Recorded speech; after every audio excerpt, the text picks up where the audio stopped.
Para po sa mga seniors or kahit kayo ay 40 years old or 30 years old and above, maganda itong mga payo ko. Okay? Pwedeng-pwede sa seniors at kahit sa mga mature sa atin, ha? Tingnan natin, ha? I have around 17 tips. Number 1, ito gagawin natin sa umaga. Paggising sa umaga, kailangan dahan-dahan lang. Kasi minsan, pag nagkakaedad tayo, paggising mo, okay ba yung utak natin? Okay ba yung kamay natin? Yung paa natin? Namanhid ba? Kaya dapat slowly lang. Slowly pagbangon, kita mo sumakit ang likod niya. Unat-unat muna, mga 1 minute. Pag okay na, bago tatayo. Okay? Dahan-dahan lang. I-warm up natin yung katawan natin. Tsaka maganda yung tulog at gising, pareho ang oras para masana yung katawan natin. Next, maganda po iinom ng 1 basong maligamgam na tubig. Pag senior na, mga 1 baso na lang. Pero kung mas bata pa, kahit 2 basong maligamgam na tubig sa umaga, kailangan natin yan. Okay? Para lumabas yung dumi, yung toxin sa buong katawan na nag-ipon nung gabi. Kailangan may stretching tayo sa umaga. Ha? Hindi naman talaga exercise yan. Konting stretch, yung mga ginagawa akong stretch sa kamay, yung paikot-ikot sa shoulder, kailangan po natin yan sa umaga. Okay? Para hindi sumakit ang katawan. May warm up. Warm up mo yung katawan. Yan o. Yan ang mga stretching. Actually, maganda itong mga exercise eh. Ito, Tai Chi ito eh. Kung minsan may nagtuturo niyan sa mga park, magandang project to. Yung marunong magturo, mag-exercise ng Tai Chi, Chinese exercise siya, pero walang bigat siya. Pag ganyan-ganyan lang yan. Pero pawis na pawis sila. Napakaganda niyan po. Lalo na sa senior. Ito ang tip ko. Lalo na pag nagkakaedad tayo, 40, 50 years old, lalo na pag 60, walang jerky movements. Wala yung biglang galaw o biglang akyat. Pag bata tayo, di ba, meron tayo gusto, takbo tayo, di ba? Takbo, upo. Pero pag medyo may edad na, hindi na pwede yung dating takbo. Kasi yung dating takbo mo, baka biglang ma-sprain ka na dito sa Achilles mo eh. Yung biglang galaw mo, baka ma-sprain na yung kamay mo eh. Dapat deliberate na lang. Kasi nga, kumbaga nga sa baso, hindi na ganun katibay. Nung bata tayo, kahit anong alug mo sa katawan mo, okay. Pero ngayon, nagkakaedad na, syempre, konting alog, konting ganyan, ay, masakit na agad.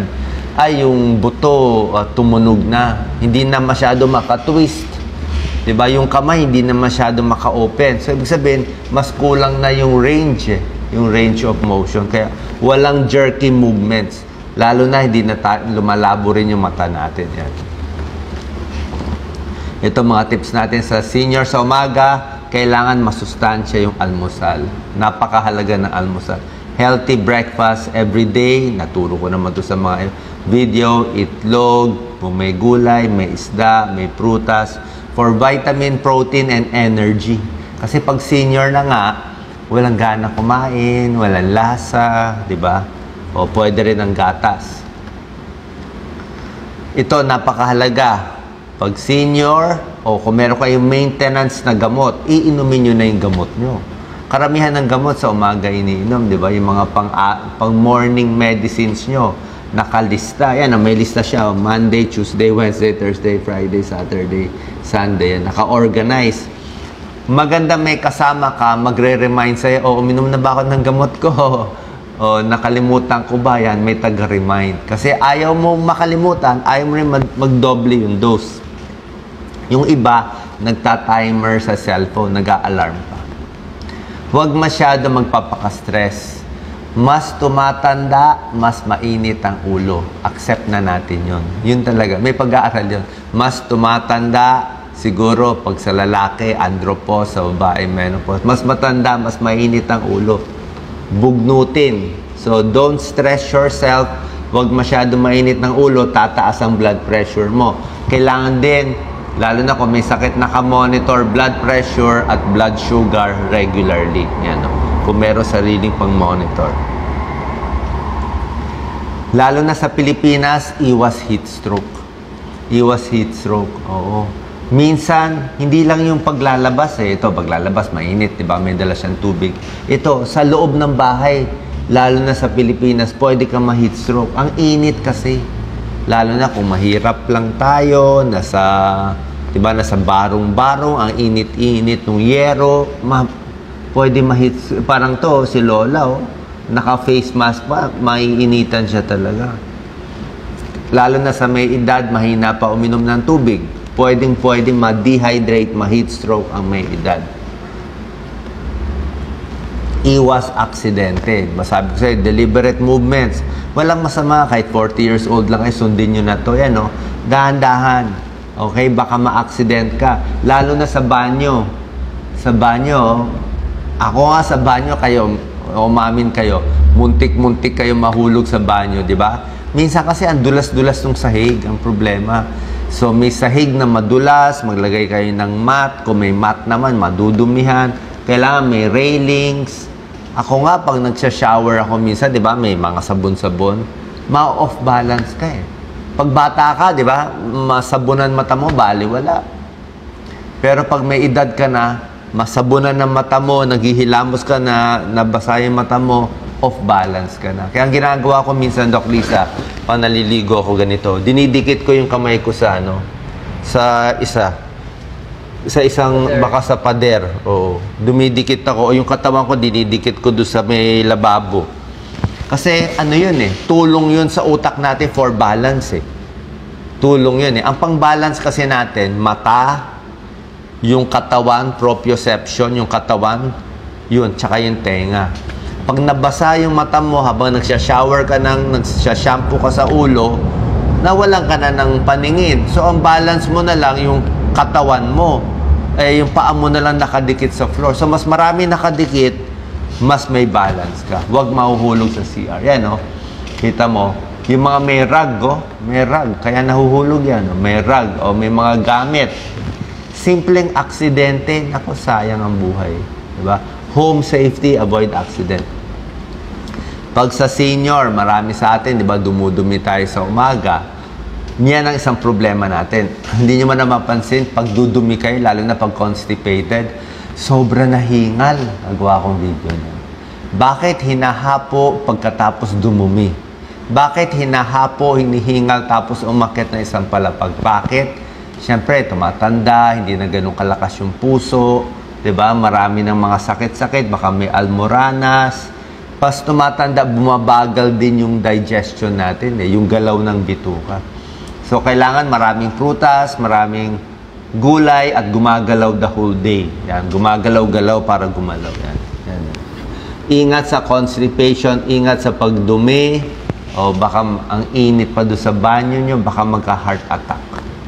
Okay? So, pinaplanuhan din yan. Tapos, pag dumumi na, usually, may pagod yan eh. Ako, minsan may pagod ng 15-30. Upo muna sa malamig na lugar.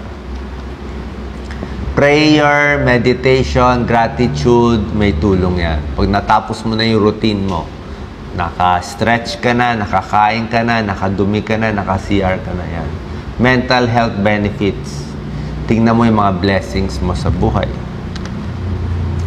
Walking is the best exercise pang senior, pang lahat ng tao. Turo yan sa atin ng isang doctor na na-interview natin ba. Walking ang gamot. Sasabihin mo, Doc, ano reseta ko? Nahirapan ako huminga, mahina puso ko. Reseta mo, walking. Yan talaga. Basta ilakad mo, buong katawan lalakas. Paa lalakas, tiyan titigas, pati muscle dito, pati kamay mo, gumagalaw. Walking, best exercise. Kahit anong edad. Gusto mo light weights, very light lang. 2 pounds, 3 pounds lang.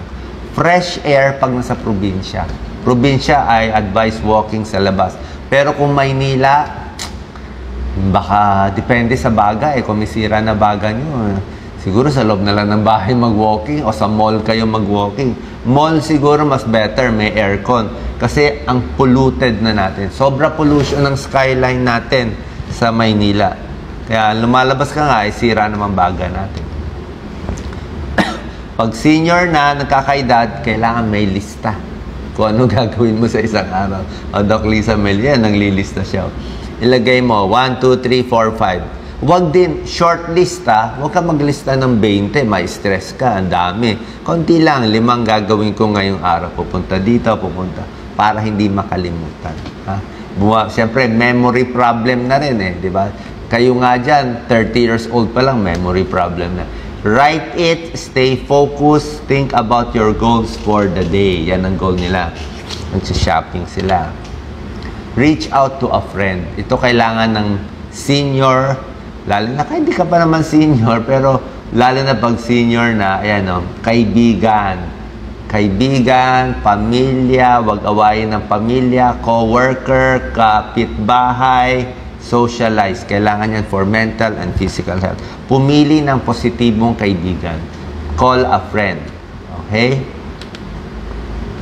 Ito maganda tong tip Yung mood ninyo, yung mood natin sa umaga, yun ang magdidictate ng araw nyo. Actually, kahit 20 years old ka, ganyan Pag gumising ka na mainit ang ulo mo at bad mood ka na buong araw.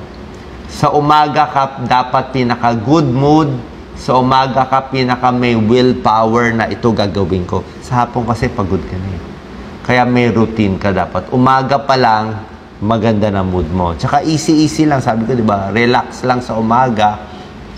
Sa din problema, ang heart attack and stroke pinakamataas nangyayari sa umaga.